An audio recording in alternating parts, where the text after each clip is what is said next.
Hey Golf Gang, and welcome back to a Heist build. This is the final version of the Elementalist Golem build I have been testing for the use in True Endless Heist levels 67 to 68. I have done many tests. I've recorded some and placed some of those on my YouTube for your perusal.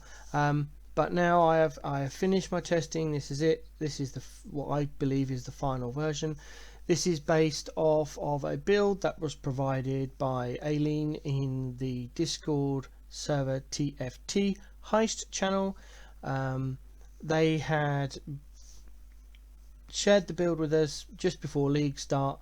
I have tested it and I've changed it a lot because I do not like non-permanent minions, and they had placed a raised spectre in their build variant, and I don't like that. I tried using it and I just don't like it. So with that disclaimer out of the way, let's move on. What I've done is I've tested this build in two variants, a slower variant and a faster variant.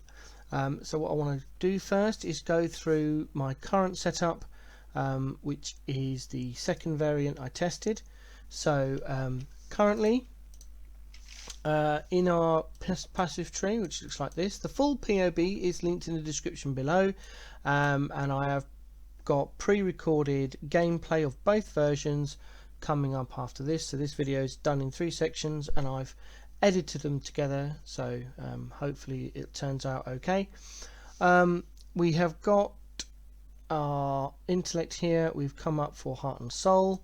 We go through here through the campaign. We go for runesmith and runebinder and level as pretty much as a cold dot build until we get to act 4 and start picking up our stone golem, and then in act 6 we pick up our chaos golem,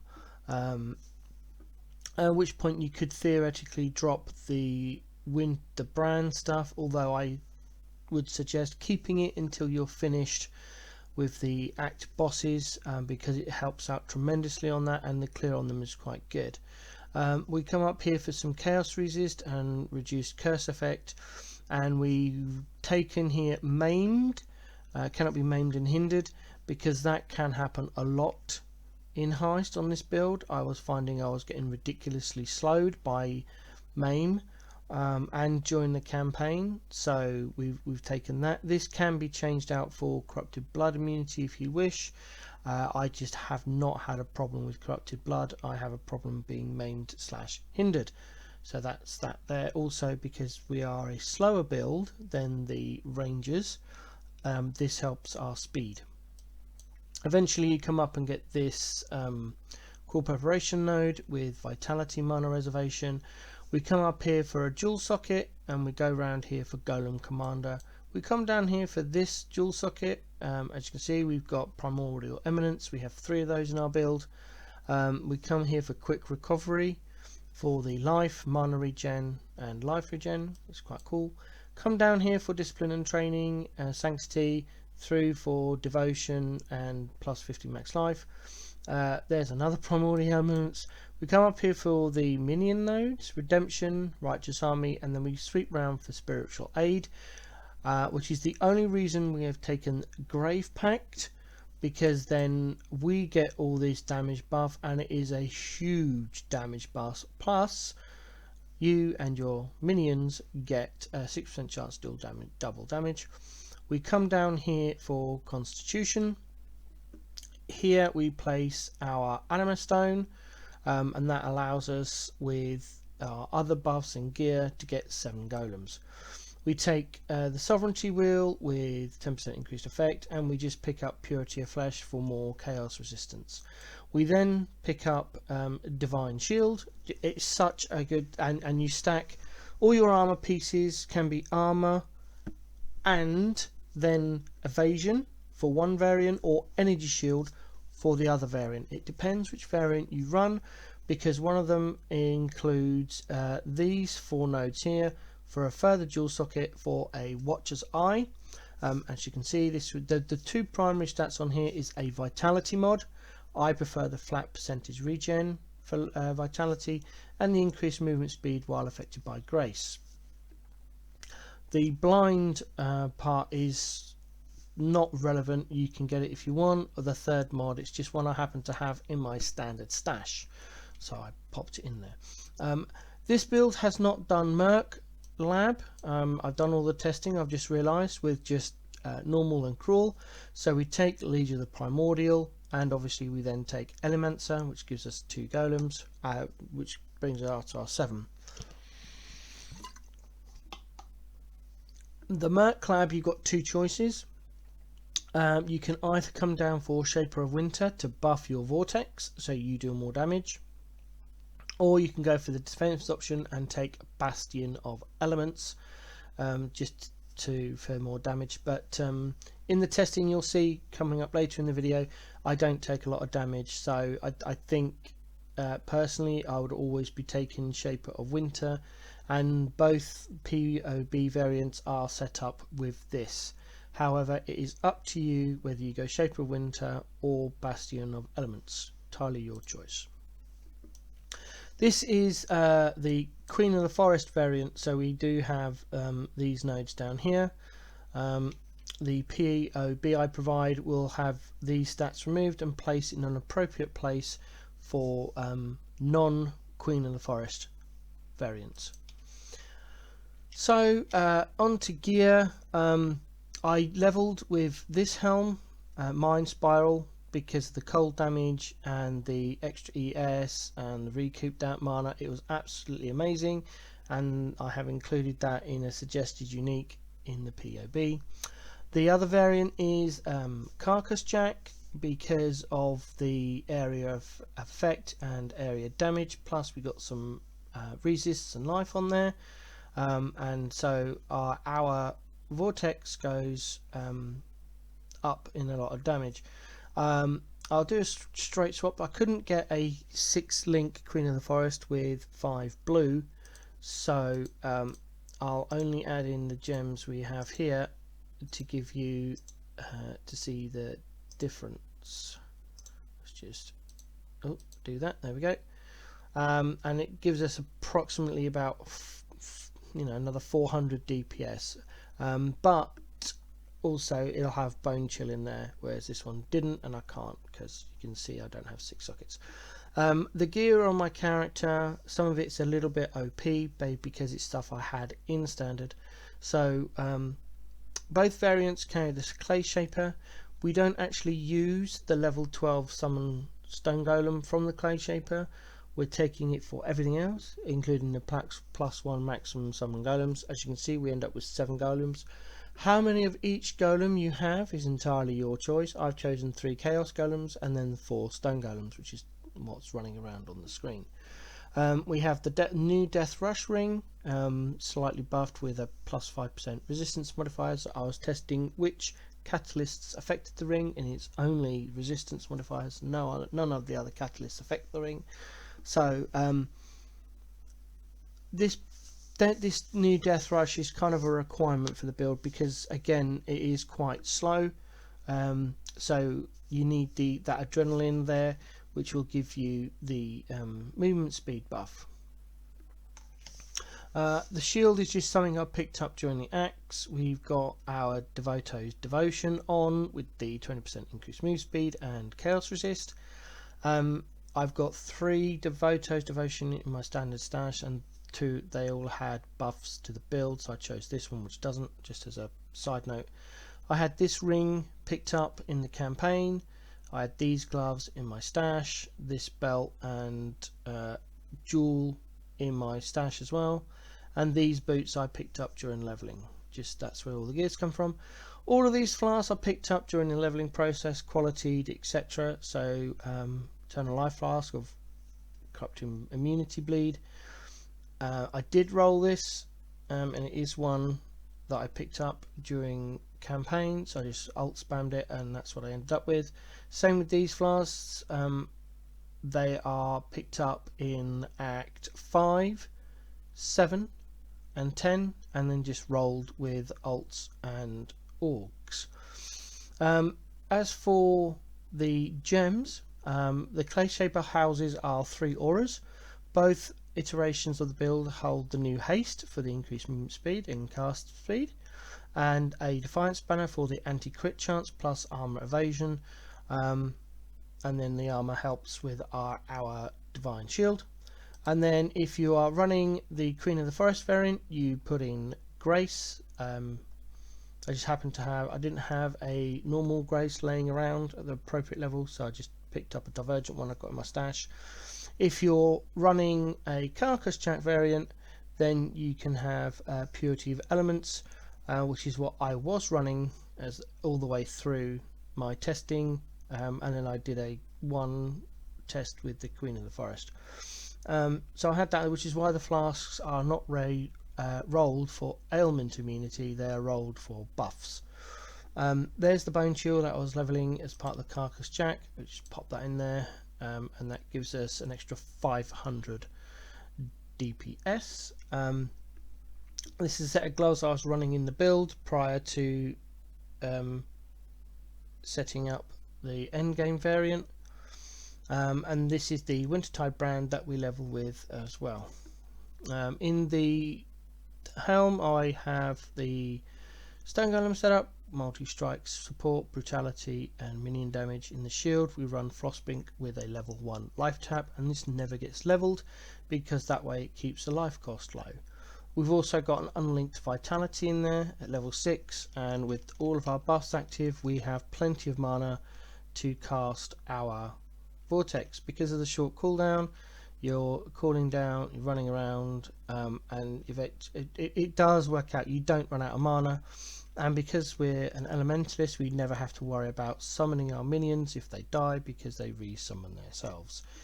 In the gloves we hold our phase run, so phase run, in life tap, increased duration and efficacy for the skill effect increased duration, which helps with our speed.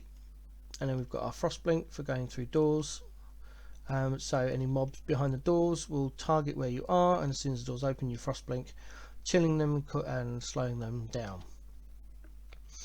And then for the vortex you've got vortex, efficacy, controlled destruction, increased area effect, culling strike and bone chill. So that's the setup, and that's the tree. I'll bring over the POB now. So following on in a similar format to the previous builds I've done for Heist, we've got the levels here.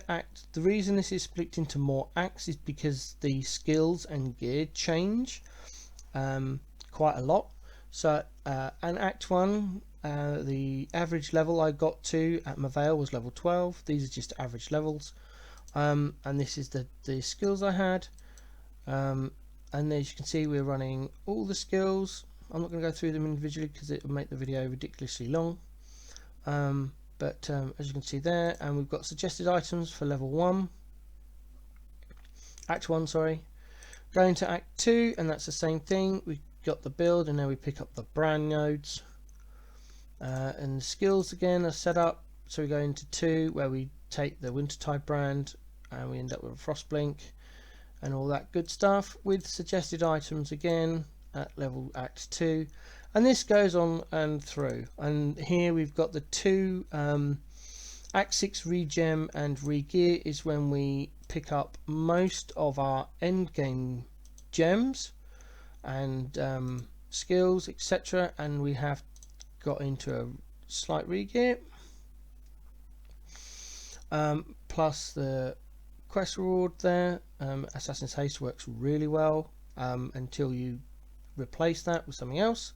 Obviously that socket's not filled up because it's not filled. It just it's a gem whichever you happen to find. If you're good enough to find lucky enough to find one laying on the floor, you can pop that in there until you get a Primordial Eminence or Conqueror's Efficiency in Act 8. So it's just a spare gem there for anything you happen to pick up. There's the Queen of the Forest variant, and then the Carcass Jack variant.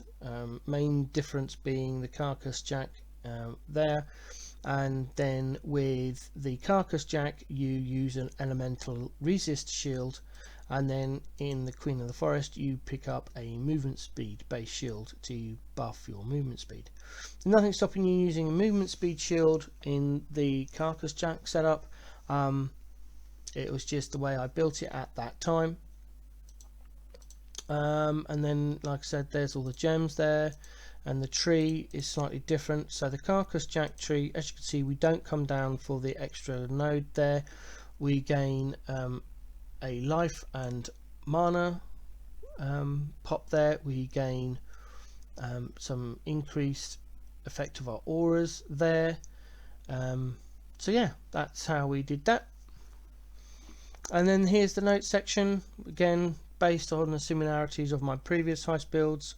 It goes through all the gem setups, the quests, which gem you get at which quest, trade options or / unique options if you're an SSF.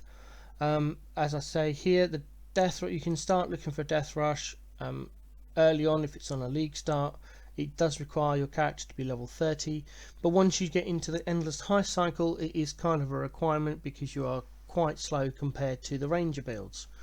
There's the mind spiral suggested helm with the 2 standard rings I again usually suggest for the heist builds.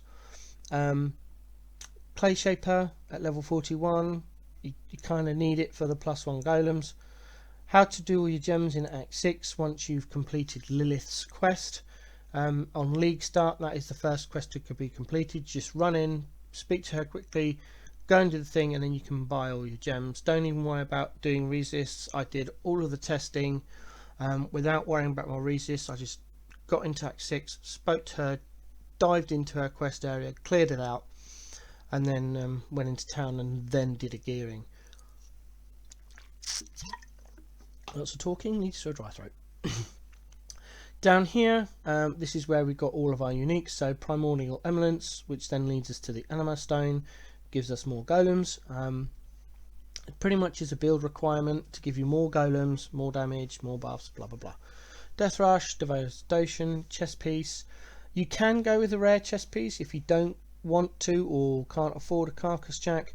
This will allow you to put the new Gravicious Veiled mod on there for the fizz damage conversion. You will probably, unless you're very lucky in the leveling process to find Gravicious and he gives you that mod, you'll probably have to get that crafted onto your rare chest by a friend, guild member, someone else, or you might have to go to TFT to get it crafted. That's the benefit of having a rare chest piece. It also allow you to get the 5 blue, 1 green that you need. The bonus of having the Carcass Jack is it buffs your vortex damage. It does have elemental resists. Oh, I'll spell that wrong. Let's just pop that in there. There we go. And it is, because it's an evasion energy shield build base, it's quite easy to get the 5 blue sockets. I think I just used the crafting bench and used the 1 blue socket, at least 1 blue socket, and I got it within like 3 hits and it was done. It's got no speed though. You're kind of capped on your speed. Obviously with the Queen of the Forest, all your gear will have evasion on there. Our evasion bases to buff your evasion.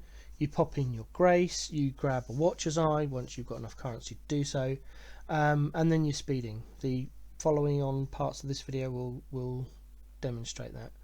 But you need 5 blue for your vortex, or 4 blue if you're using a 5 link. You need to have Culling Strike on there at all times. So that could be quite hard to get. You can get 3 blue by using the bench craft. After that, I think it's about 120 chromes. You can guarantee 3 blue, and then to get your 4th blue, you're going to have to spam your sockets, or you're going to have to buy one from trade, which could be quite expensive because blue, obviously on an evasion base, is off colors. So, excuse me.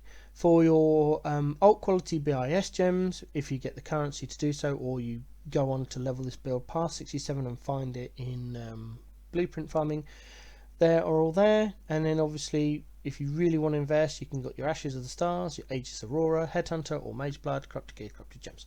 So that's that. Thanks for following the build through. I hope you enjoy it.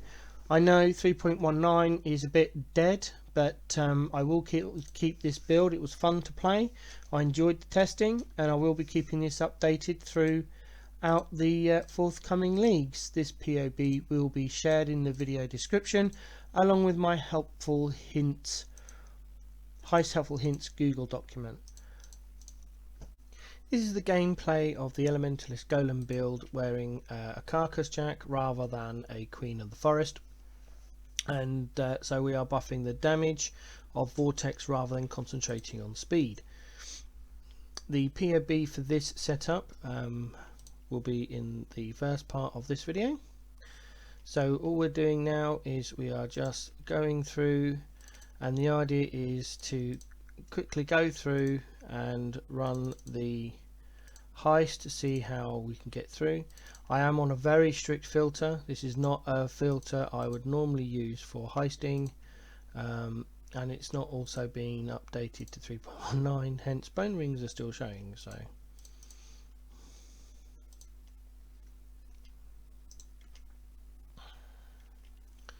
I am basically ignoring the golems because of the ascendancies we've chosen. They will just do what they need to do, and because of the skill setup as well. None of my flasks are automated. I haven't automated the flasks on yet. I'm probably not going to do so. This is not a permanent build. I don't particularly want to use resources that I may need on other characters, so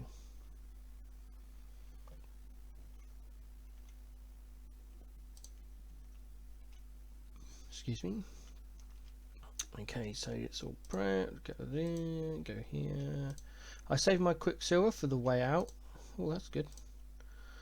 Although I know Ventus Gambles are quite cheap this league. Right, let's go. Pick up that. Activate phase run. Frost blink through that lot. Through them. Go for the chest. Phase run to get through. Nice fossil.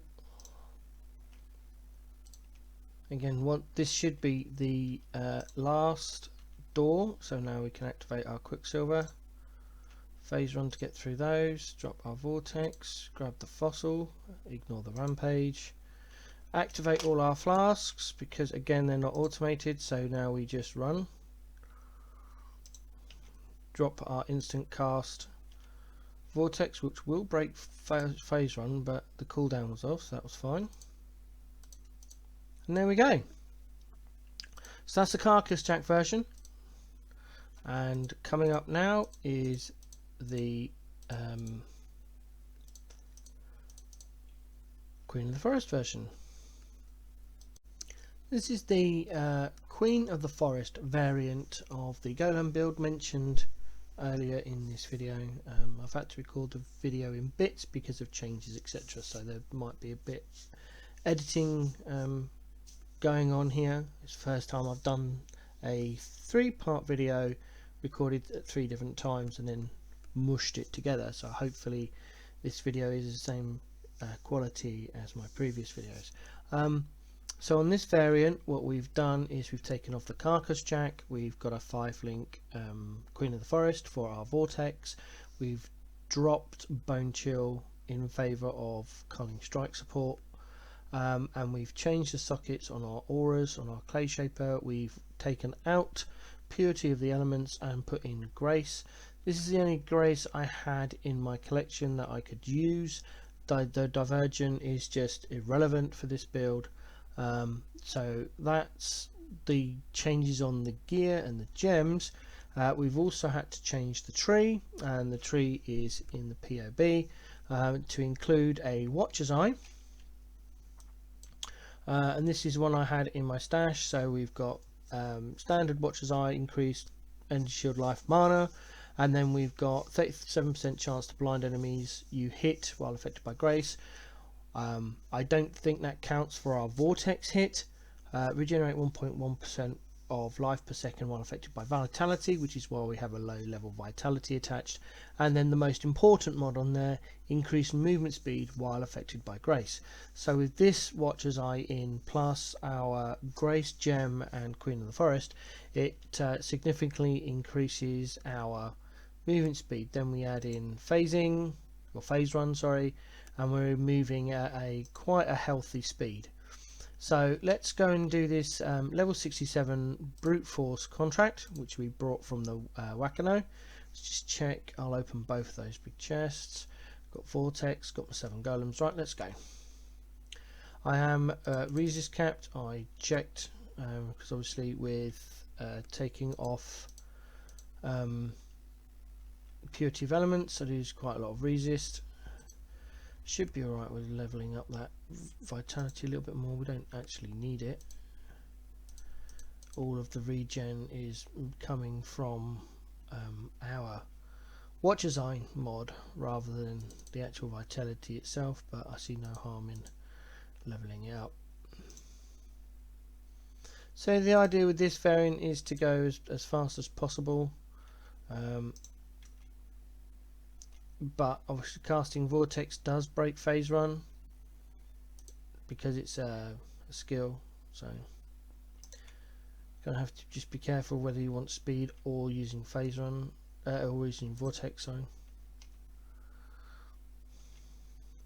I'm also going to get chilled because I haven't set my flasks up. These are the same flasks as used in the Carcass Jack portion of this video on that variant, and I just haven't changed it. These are the flasks I used whilst leveling, and they're not automated because I want to save my currency for my actual builds rather than these tests. Well, this isn't a test, but one-off build I should say.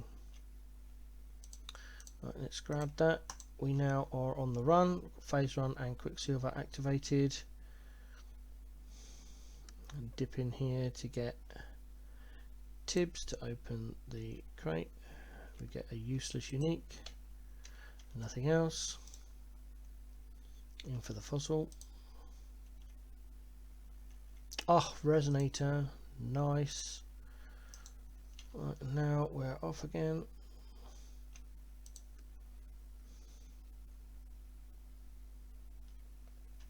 Frost blink through the mobs so we don't get hit too much.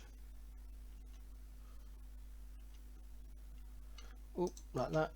Activate our thing. Activate our flask. There we go. Done. I'll just level that gem up. And there we go.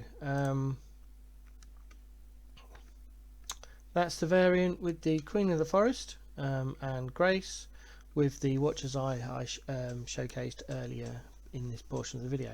Hope you enjoyed this vid. I'm now going to spend a week playing PoE, and then I'll get back to another build that I've seen being run in Heist in 3.19, and I'll do some tests and put a POB together for that.